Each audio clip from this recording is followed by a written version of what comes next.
hay-adaha waxaan ku idhaahdaa portfolioyinka shirkadda hoos yimaada oo ay shirkaddu ku faanto maantana halkan ayay ka muujiyeen. waxaan leeyahay hambalyo.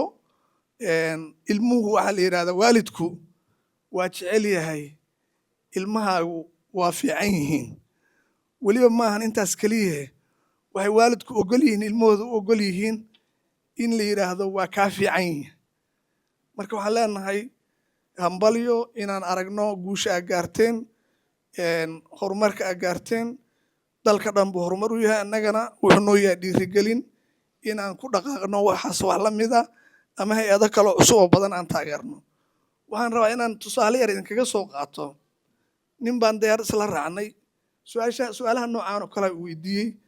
monopolistic baa tihiin, wax walba waa gasheen, xataa malabkii waa gasheen buu yidhi. malab xataa waa gasheen.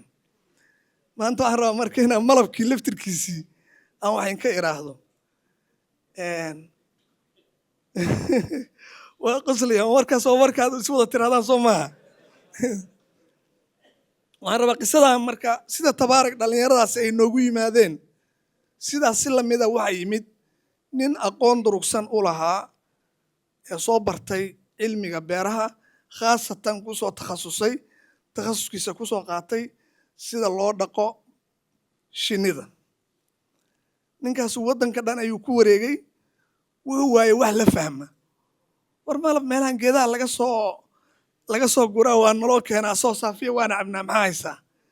ninkaas wuxuu u yimid portfolioyinka shirkadda qaar ka mida, khaasatan bangiga Salaam Bank. Salaam Bank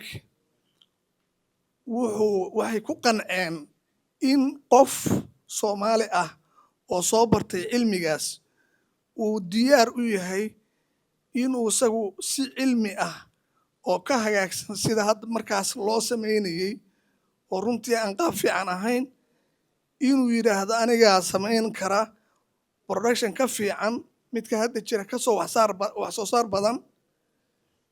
weliba qofkaas shirkaddu la kulmaysay ama tiimkaas shirkaddu la kulmaysay gobol ahaan kama imaanin, kama soo jeedinin muqdisho. wuxuu ka yimid gobol aad u fog. ninkaasi muusan ka helin meeshaas cid la fahamta, laakiin khayr allah siiyo Salaam Bank oo nagala madaxdooda qayb ka mid yahay nala joogaan nala fadhiyaan ayaa arrintaa dhegaysatay. waxa uu u baahnaa markaasna wax badan ma ahayn. waxaan qiyaasayaa dhowr gaari iyo qalab yar oo loo baahnaa isla dhowr boqoloo kun kama badnayn ayuu codsaday. waxaa la yidhi haddii qof wax soo bartay uu wax hirgelin karo inta yar aan ku taageerno. maantay waxay abuureen oo markhaati laga yahay shaqaale aad u tiro badan. maantay malabkoodu intuu dhaafay in waddankii uu harqiyo ayaa waxaad ka iibsan kartaa dibadaha. waxaa la yaablay oo la sii mida waxay abuureen oo fikirkoodii qaatay oo weliba iyagu ay tarin gareeyeen intaas oo shirkadood oo yaryar oo kaleeto oo qaabkoodii u dhaqmaya sidii wanaagsanaa tababarkii fiicnaa ay ka qaateen ku dhaqmaya oo iyaguna soo saaray malab aad u tiro badan. waxaan ku faraxsanahay in nin kamida oo dadkaas wax ka bartay shirkaddaas malabka ee Saafi oo anigu aan qaraabanahay uu maalgashaday shinni uuna ii keeno ayaan markii la joogo hal jirgaan oo 20 litara. marka shirkadda Hormuud iyo shirkadaha hoos yimaada wax walba iskama galaan, waxay ku galaan baahi dad keeneen oo loo arko in la invest gareeyo ama in la dacmiyaa inay daruuri tahay.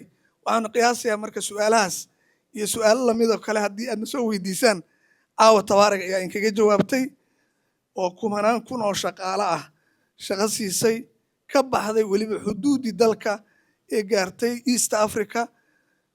anugu meelo ka mid aan kala soo shaqeeyay Ethiopia ay ka mid tahay. waa ku faraxsanahay mar kale inaad guulahan gaartaan.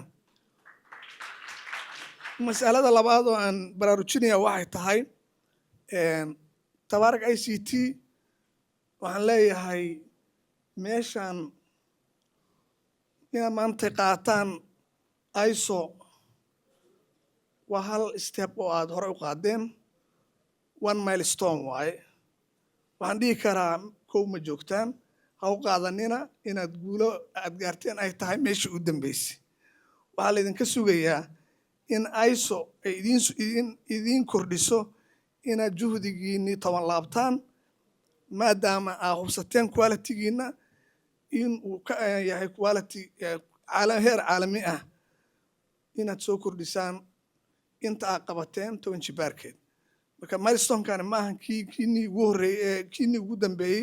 waxaan anu ka dhihi karaa waa kii ugu horreeyey oo maxaan ku idhaahdaa aad gaarteen. milestone tiro badan ayaa laydinka sugayaa, shirkad tiro badan inaad idinkuna sida anagu portfolioyin badan u kicinay inaad idinkuna u kicisaan portfolioyin kaleeto oo dhalinyarada Soomaaliyeed shaqo u abuuraya. waxaan isleeyahay hadal badan iima harsana. haddii aan idin tahniyadeeyey anigoo ku hadlaya magaca shirkadda Hormuud, maamul iyo shaqaalaba, intii ka soo qayb gashana sidoo kale aan ugu mahad celinaynaa. waana mahadsantihiin. Asalaamu calaykum waraxmatullahi.